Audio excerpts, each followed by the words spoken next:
vampire.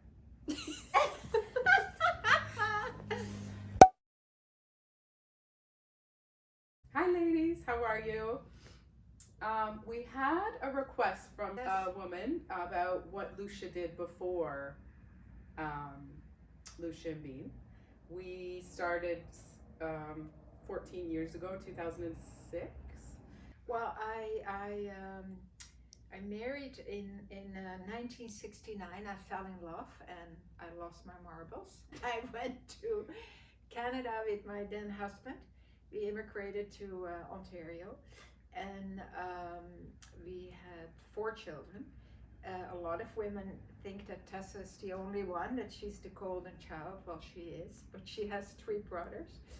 Three older brothers. 3 older I'm the brothers. youngest. I was a stay-at-home mom and I really enjoyed it, but I was always making clothes. As started from I was very little. I made my dolls' clothes. I made my own wedding dress. I made everything, designed and made. And then when I had the children, they all wore like the little designs that I made. In 1984-85, I opened up a store in Port Dalhousie. It was called Pierrot, and I've met a lot of women that were a customer of mine at the time.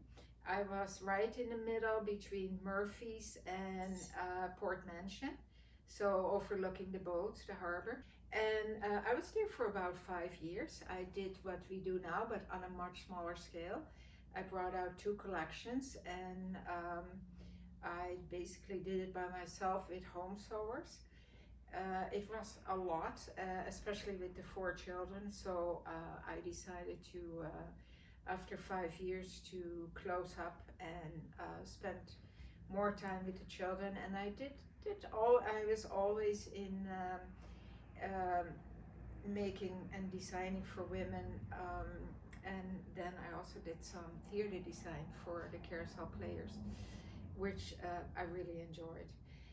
We had our fashion shows. When I had Pierrot, we had our fashion shows at the Port Dalhousie Yacht Club. And I have very good memories of that time, except that it was very crazy busy. So Tessa grew up with fabric, sewing machines. There was always the sewing machine on the dining room table and fabrics everywhere. Always. I remember at night when we would go to bed, she'd pull it all out. Yeah. She would dye our curtains. She'd make our curtains. She made tie-dye our curtains. She made everything. She even made our bedspreads. Yeah. I have some pictures I'll show you of when we were younger and outfits that she made. A macrame hammock. Yeah. And my dad was also very creative. Yes, and he was. He would knit sweaters. Yes. With Lousje for the business, and he was always involved. So 2 very creative parents. He actually used to, if I would make the pattern, he would grade it up and down, made it into different sizes. So yeah, that is how I started in Canada. And then life changed and took a different direction, and that's a whole other story. Yeah, that's another story. We'll tell you the whole development of Lousje and Bean, how that came about. Yeah, but so I hope that answers your questions about what I did before Lousje and Bean. But I always was, everything was basically made on the sewing machine. But then after that, she went into hair design. She was a hairdresser, and then she used to manage Mary Nissen Winery right before we started this. Yeah, I worked at Mary Nissen Estates. It's a Dutch winery, and I worked there for 10 years, and I really enjoyed it. I learned a lot about wine. Yeah, I still have a love of wine, sometimes a little too much, but I know what to pair with what. Yeah. So we'll let you know what's on the mannequin here. We have our long tank dress, the Lousje and Bean tank dress, which we are remaking as soon as our fabric suppliers start shipping and things get a little bit back to normal, because I think we're out of a few sizes. And it's paired with a linen blouse from a line that we started carrying this season. It's called Color Me Click, and it's made in the States. So it's locally sourced, which is amazing. I think San Francisco. They dye and make all their own fabrics. So it's similar to Cut Loose. So it's a great line, great price point. And I'm actually wearing the Color Me Click linen skirt, which is so comfy, knit waistband, black linen. It's cut on the bias, so it is. It's got a great like flow to it. And then I have on the Tensile little tank and the Lousje bean crop jacket with it as well. And Lousje? I am wearing again the Emmy pants, and different way of wearing it this time.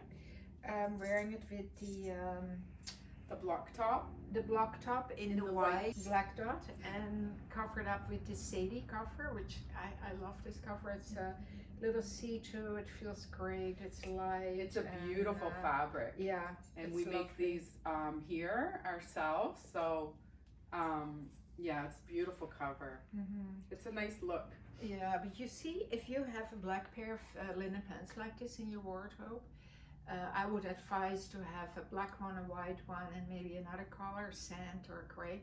You can do millions of things with different looks, and I just want to say, with patterns and stripes and dots, like I think this look is so cool because you're really playing with the different looks here. You would never think to pair this with a polka dot. You would think, oh my god, that could never work. But look how cool it looks. It's such a unique, funky look. And she's got a nice arm cover, so if she's out at night, you know, and then of course, you know, she can wear this on its own, but it's really cool to mix and match the patterns. And the Siska necklace that we have shown before, I believe this one as well. I love this necklace. It's light, it's gorgeous. You can make it longer, shorter.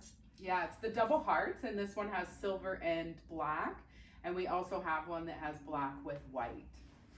So it's pretty cool. Yeah, looking good. Thank you. Thank you, ladies. Take care.